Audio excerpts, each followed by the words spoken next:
A lot of you might have a strawberry huller. That's when you hull the core out. All you really have to do is take the tip of a sharp knife, put it in there, and just pull it out. I think you waste a lot of strawberry if you cut it down that way. And that's all there is to it. My strawberries are already washed. Now to do it really quickly, I'm just going to take my knife. I'm not going to cut them one at a time. I'm just going to slice through them like that. Do you see how my knife is up against my knuckles? It's always here. That's your protection.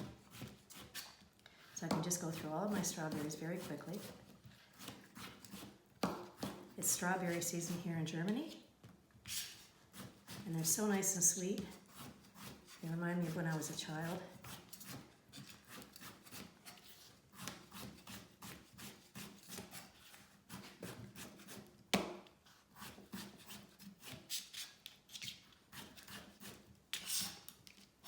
See how fast that is?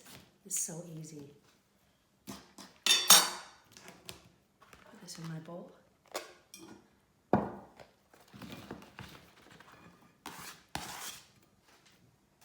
I've got some fresh washed blueberries. I keep them in the fridge.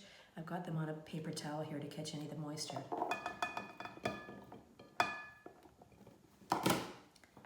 And that's it, a great big bowl of Mother Nature's goodness. Have a great day. My name's Jill. Thanks for watching.